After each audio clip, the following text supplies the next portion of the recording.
Hello friends, मैं मिताली आप सबों का स्टडी फॉर गोल्स पर स्वागत करती हूँ। फ्रेंड्स, आज के इस वीडियो में हम झारखंड सामान्य ज्ञान से संबंधित कुछ महत्वपूर्ण वस्तुनिष्ठ प्रश्नों पर चर्चा करेंगे। तो फ्रेंड्स, अगर आपने अभी तक मुझे फॉलो नहीं किया है तो आप मुझे ट्विटर, इंस्टाग्राम पे फॉलो कर सकते हैं। इंस्टाग्राम पे आप मुझे स्टडी विद मिताली के नेम से फॉलो कर सकते हैं। तो चलिए फ्रेंड्स, हम देखते हैं कि आज के सीरीज में कौन कौन से महत्वपूर्ण प्रश्न आपके लिए रखे गए हैं।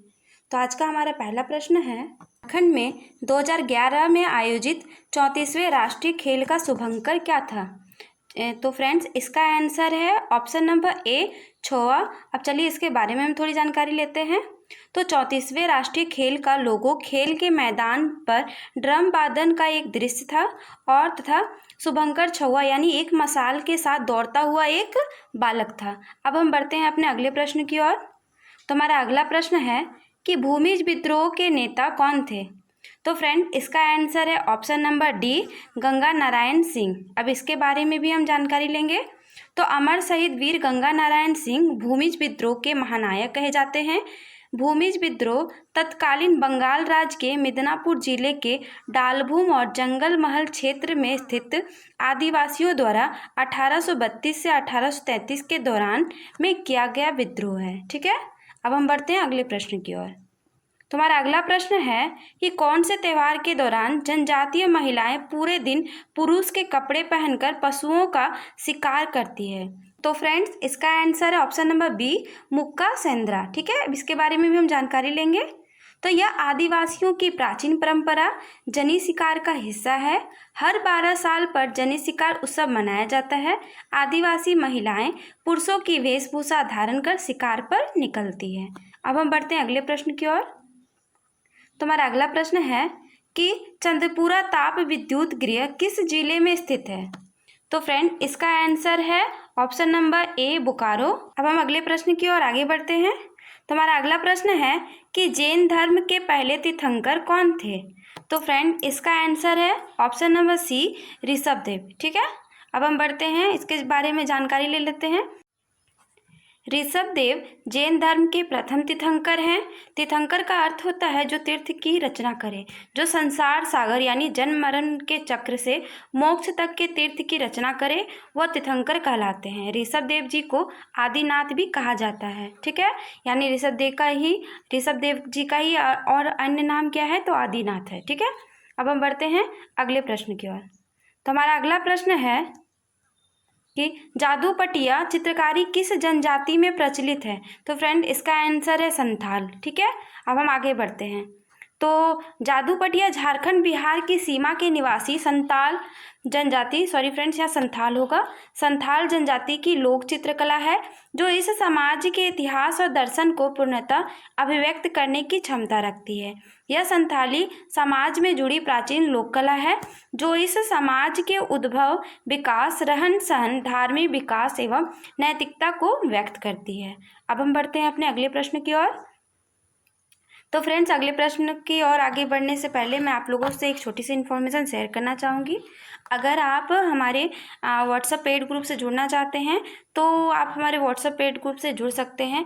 यहाँ से जुड़ने के लिए फ्रेंड्स आपको ज़्यादा नहीं लग रहा है, सिर्फ 99 रुपीज़ 6 मंथ के लिए लग रहे हैं। और यहाँ से आपको ये बेनिफिट्स है फ्रेंड कि जेपीएससी और जेएसएससी एग्ज़ाम से रिलेटेड जितने भी इंपॉर्टेंट नोट्स, पीडीएफ, क्लास जो भी हो रही है, क्लास की सारी पीडीएफ, सारे important notes, daily GK dose, daily current affair के पीडीएफ और अन्य क्लासेस की पीडीएफ आपको सब कुछ प्रोवाइड करा दी जाती है जो आपके एग्ज़ाम के लिए और आपके लिए बहुत ही ज़्यादा हेल्पफुल रहते हैं। तो इसीलिए फ्रेंड्स, आप हमारे व्हाट्सएप ग्रुप से बिल्कुल जुड़ना ना भूलें, स्पेशली पेड व्हाट्सएप ग्रुप से बिल्कुल भी जुड़ना ना भूलें। ठीक है, चलिए अब हम बढ़ते हैं अपने अगले प्रश्न की ओर। तो हमारा अगला प्रश्न है कि झारखंड के किस जिले में अनुसूचित जनजाति की सर्वाधिक जनसंख्या पाई जाती है? तो फ्रेंड, इसका आंसर है ऑप्शन नंबर डी, खूंटी। अब हम अपने अगले प्रश्न की ओर आगे बढ़ते हैं। तो हमारा अगला प्रश्न है कि भारतीय संविधान में अभी तक झारखंड के कितने जनजातियों को अनुसूचित जनजाति घोषित किया गया है? तो फ्रेंड्स, इसका राइट आंसर है ऑप्शन नंबर ए, 32। अब हम बढ़ते हैं आगे के प्रश्न की ओर। तो हमारा अगला प्रश्न है कि ग्राम सभा की कार्यकारिणी समिति किसे कहा जाता है? तो फ्रेंड, इसका आंसर है ऑप्शन नंबर बी, ग्राम पंचायत को। ठीक है, अब हम बढ़ते हैं अगले प्रश्न की ओर। तो हमारा अगला प्रश्न है कि छऊ नृत्य को किस रियासत के शासकों ने संरक्षण दिया था? तो फ्रेंड इसका आंसर है ऑप्शन नंबर डी, सरायकेला। अब चलिए इसके बारे में हम थोड़ी जानकारी लेते हैं। तो सरायकेला राजघराने से आने वाले शुभेंदु नारायण सिंहदेव को सबसे पहले छौ कला का संरक्षण और संवर्धन के लिए पद्मश्री पुरस्कार मिला था। शुभेंदु नारायण सिंहदेव सरायकेला राजघराने से आते थे। ठीक है, अब हम बढ़ते हैं अगले प्रश्न की ओर। तो हमारा अगला प्रश्न है कि झारखंड में विद्युत ऊर्जा का मुख्य स्रोत क्या है? इसका आंसर है फ्रेंड्स तापीय ऊर्जा। तो ये ज़रूरी है। तो फ्रेंड्स अगले प्रश्न की ओर आगे बढ़ने से पहले मैं एक और इन्फॉर्मेशन आप लोगों को देना चाहूँगी कि daily morning 5 AM current affair की वीडियो आती है। तो आप झारखंड जीके के साथ साथ करंट अफेयर के डेली सीरीज़ को देखना बिल्कुल भी ना भूलें। ये आपके लिए बहुत ही ज़्यादा लाभदायक है। और हमारे चैनल में अन्य वीडियोज़ भी आते हैं जो बहुत ही ज़्यादा हेल्पफुल है। तो प्लीज़ फ्रेंड उसे भी देखना बिल्कुल भी ना भूलें। ठीक है, अब हम बढ़ते हैं अपने अगले प्रश्न की ओर। तो हमारा अगला प्रश्न है कि लोकसभा में अलग झारखंड राज्य से संबंधित बिहार राज्य पुनर्गठन विधेयक कब पारित हुआ था?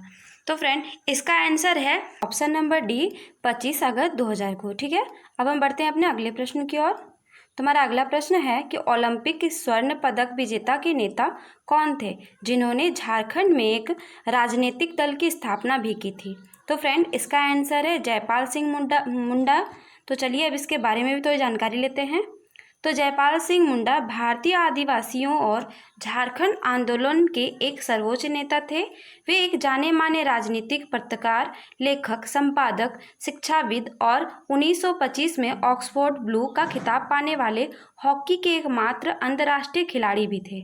उनकी कप्तानी में 1928 में ओलंपिक में भारत ने पहला स्वर्ण पदक प्राप्त किया था। ठीक है, तो ये इनके परिचय था फ्रेंड्स। अब हम बढ़ते हैं अगले प्रश्न की ओर।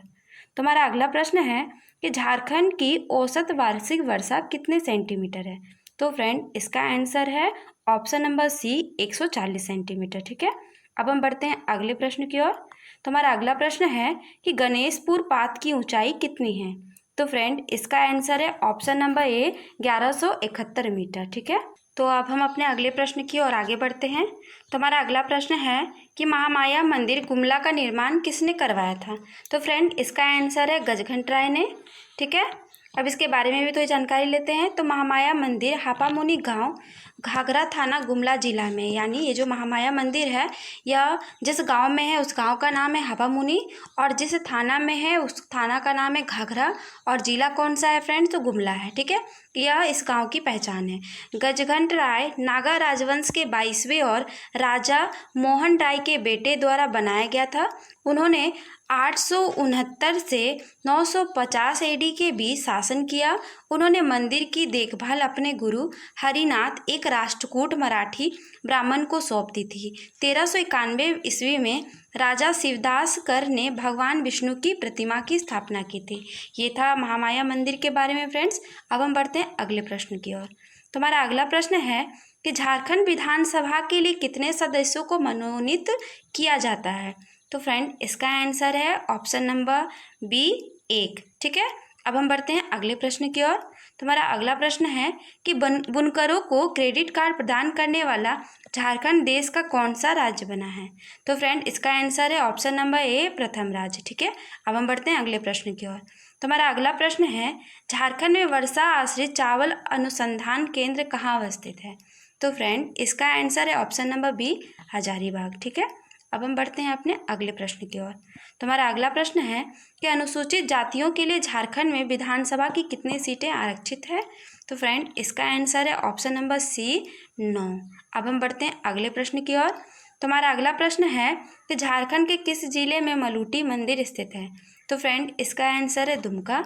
अब चलिए इसके बारे में हम थोड़ी जानकारी लेते हैं। तो मलूटी झारखंड राज्य के दुमका जिले में शिकारीपाड़ा के निकट एक छोटा सा कस्बा है फ्रेंड्स। यहाँ 72 पुराने मंदिर है जो ब्रज बसंत वंश के राज्यकाल में बने थे। इन मंदिरों में रामायण तथा महाभारत और अन्य हिंदू ग्रंथों की विविध कथाओं के लिए दृश्यों का चित्रण है। और इसी मलूटी को क्या बोला जाता है? तो मंदिरों का गाँव भी बोला जाता है। ठीक है, अब हम बढ़ते हैं अगले प्रश्न की ओर। तो हमारा अगला प्रश्न है कि झारखंड में ग्लोबल स्किल समिट का आयोजन कब किया गया था? तो फ्रेंड इसका आंसर है 10 जनवरी 2019 को, यानी ऑप्शन नंबर बी। अब हम बढ़ते हैं अगले प्रश्न की ओर। तो हमारा अगला प्रश्न है कि खरवार आंदोलन कब हुआ था। तो फ्रेंड्स इसका आंसर है 1874 में, यानी ऑप्शन नंबर बी। तो फ्रेंड्स अब हम खरवार आंदोलन के बारे में थोड़ी जानकारी लेंगे। तो झारखंड में हुए जनजातीय सुधारवादी आंदोलन में खरवार यानी खेड़वाड़ आंदोलन का उल्लेखनीय स्थान है। यह आंदोलन आरंभ में तो एकेश्वरवाद एवं सामाजिक सुधार की शिक्षा देता था, लेकिन अपने दमन के ठीक पूर्व इसने राजस्व बंदोबस्ती की गतिविधियों के विरुद्ध एक अभियान का रूप भी धारण कर लिया था। ठीक है, अब हम बढ़ते हैं अगले प्रश्न की ओर। तो हमारा अगला प्रश्न है कि झारखंड की कुल जनसंख्या में पुरुष जनसंख्या का प्रतिशत कितना है। तो फ्रेंड इसका आंसर है ऑप्शन नंबर बी 51.32%। ठीक है, अब हम बढ़ते हैं अगले प्रश्न की ओर। तो हमारा अगला प्रश्न है विष्णु एवं भगवत पुराण में किस तीर्थकर को नारायण अवतार के रूप में चिन्हित किया गया है। तो फ्रेंड इसका आंसर है option number A Rishabh Dev को। ठीक है, अब हम बढ़ेंगे अगले प्रश्न की ओर। तो हमारा अगला प्रश्न है कि घोटुल क्या है। तो यह फ्रेंड्स एक युवा गृह है। अब इसके बारे में हम जानकारी लेते हैं। तो घोटुल एक बड़े कुटीर को कहते हैं जिसमें पूरे गांव के बच्चे या किशोर सामूहिक रूप से रहते हैं। यह छत्तीसगढ़ के बस्तर जिले और महाराष्ट्र व आंध्र प्रदेश के पड़ोसी क्षेत्रों में गोंड के मांडिया उपजाति के ग्रामों में विशेष रूप से मिलते हैं। दूसरे शब्दों में घोटुल जनजाति गांवों का सामाजिक एवं सांस्कृतिक केंद्र होता है। ठीक है फ्रेंड्स, अब हम बढ़ते हैं अगले प्रश्न की ओर। तो हमारा अगला प्रश्न है कि झारखंड की किस नृत्य शैली को राष्ट्रीय एवं अंतर्राष्ट्रीय प्रसिद्धि मिली है। तो इसका आंसर है ऑप्शन नंबर डी छऊ। अब इसके बारे में भी हम थोड़ी जानकारी लेंगे। ये जो पिक लगी हुई है फ्रेंड्स छऊ नृत्य की है। ठीक है, अब हम बढ़ते हैं अपने अगले प्रश्न की ओर। तो हमारा अगला प्रश्न है कि मुख्यमंत्री ग्राम सेतु योजना किस वर्ष शुरू की गई थी। तो इसका आंसर है फ्रेंड्स 2001 में यह शुरू की गई थी। ठीक है, अब हम बढ़ते हैं अपने अगले प्रश्न की ओर। तो हमारा अगला प्रश्न है कि खड़िया समाज का राजा क्या कहलाता है। तो इसका आंसर है फ्रेंड्स ऑप्शन नंबर बी डोकलो सोहर। ठीक है, अब बढ़ते हैं हम आज के अंतिम प्रश्न की ओर। तो हमारा आज का अंतिम प्रश्न है कि झारखंड का सबसे ऊंचा भूभाग कौन सा क्षेत्र है। तो फ्रेंड इसका आंसर है पाट। ठीक है, चलिए तो फ्रेंड्स आज की सीरीज यहीं पे समाप्त होती है। फ्रेंड्स 1 जून से हमारे जो चैनल का व्हाट्सएप ग्रुप है, 1 जून से हमारा यह पेड ग्रुप स्टार्ट हो गया है, जिसमें आपको सिस्टमैटिक रूप से कंटिन्यूस रूप से क्लास की PDF, डेली करंट अफेयर के नोट्स, जितने भी क्लासेस होते हैं और जितने भी इम्पोर्टेंट चीज़ें यानी पढ़ाई से रिलेटेड जो भी चीज़ें हैं आपको एग्ज़ाम के लिए चाहिए, वो सारी चीज़ें आपको यहाँ पे प्रोवाइड करा दी जाती है। तो फ्रेंड्स आप हमारे व्हाट्सएप ग्रुप से जुड़ना बिल्कुल भी ना भूलें। आपको यहाँ पे सिर्फ 99 रुपीज़ 6 मंथ के लिए लगा जा रहा है। और आप इसको पे करने के लिए क्या करेंगे फ्रेंड्स, तो आप फ़ोनपे, गूगल पे आप कर सकते हैं सुभाष वर्मा सर को। उनका नंबर है 9801114450। इस पर आप गूगल पे, फ़ोन पे कर सकते हैं।